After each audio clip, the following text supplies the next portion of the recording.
all the political parties by the rule of section 13A of Income Tax Act, उनको tax में exemption मिलता है। Exemption अर्थात tax पर छूट मिलती है। यह हिंदुस्तान के संविधान का प्रावधान है कि उन्हें टैक्स में छूट मिलेगी और इसमें किसी भी पार्टी के साथ सौतेला व्यवहार नहीं किया जा सकता है। जो व्यवहार भारतीय जनता पार्टी के साथ होगी वही व्यवहार कांग्रेस के साथ होगा, वही तृणमूल पार्टी के साथ होगा और दूसरे पॉलिटिकल पार्टीज के साथ भी, जो नेशनल पॉलिटिकल पार्टीज हैं उनके साथ भी वही व्यवहार होगा। आखिरकार ऐसा क्या हुआ कि कांग्रेस पार्टी के साथ जो कोट अनकोट फ्रीज अकाउंट वाली व्यवस्था हुई, कांग्रेस पार्टी के अकाउंट के ऊपर आघात क्यों हुआ? देखिए, यह विषय होता है फाइनेंशियल ईयर 2017-18 का। जो वित्त वर्ष 17-18 था कांग्रेस पार्टी का, उसका असेसमेंट होता है 18-19 में। कांग्रेस पार्टी ने जो भी आमदनी की, जो भी डोनेशंस उनके पास आए 17-18 में, उनको उस पर टैक्स बनता है स्वाभाविक रूप से। तो जो भी टैक्स इत्यादि देना होता है उसका एक डेडलाइन होता है।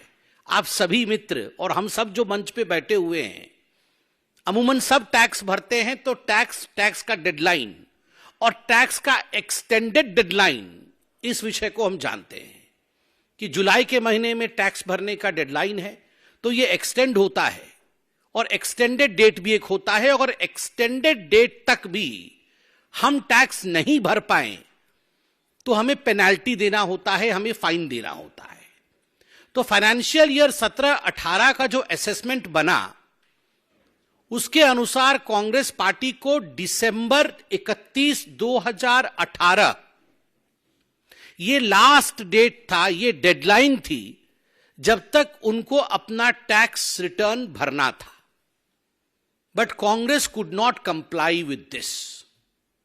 कांग्रेस पार्टी का प्रथम भूल रहा, कांग्रेस पार्टी की मिस्टेक रही कि एक्सटेंडेड डेडलाइन तो छोड़ दीजिए, जो एक्सटेंडेड डेडलाइन होता है उस एक्सटेंडेड डेडलाइन जो कि 31 दिसंबर 2018 था, तब तक भी कांग्रेस पार्टी टैक्स भर नहीं पाई।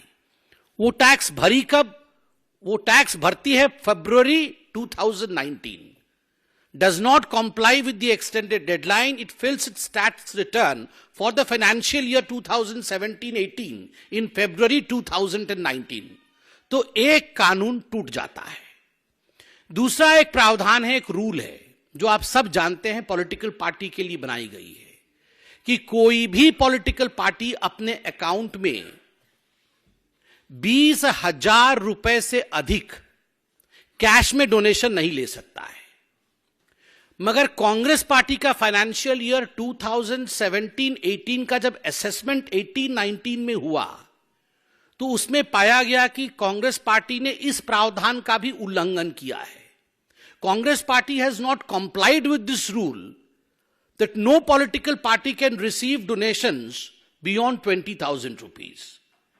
Astonishingly, I don't know why, despite knowing the rules, Congress party had accepted a donation worth 14 lakh rupees. Cash में फाइनेंशियल ईयर 17-18 में उन्होंने 14 लाख रुपए डोनेशन लिया है, बेनामी डोनेशन, जो कि रूल नंबर 2 टूटता है। तो 17-18 फाइनेंशियल ईयर में दो प्रावधान को कांग्रेस ने तोड़ दिया। डेडलाइन और एक्सटेंडेड डेडलाइन के अंदर टैक्स रिटर्न्स नहीं भरे और कैश में जो डेडलाइन और जो लक्ष्मण रेखा थी उसे कूद करके उन्होंने अधिक पैसे डोनेशन ले लिया। और एग्जेम्पशन रूल का 13A में स्पष्ट मानना है कि यदि आप इन प्रावधानों को नहीं मानेंगे तो जो एग्जेम्पशन का कानून आपको दिया गया है, जो प्रावधान एग्जेम्पशन का आपको दिया गया है, वो फैसिलिटी विड्रॉ कर ली जाएगी।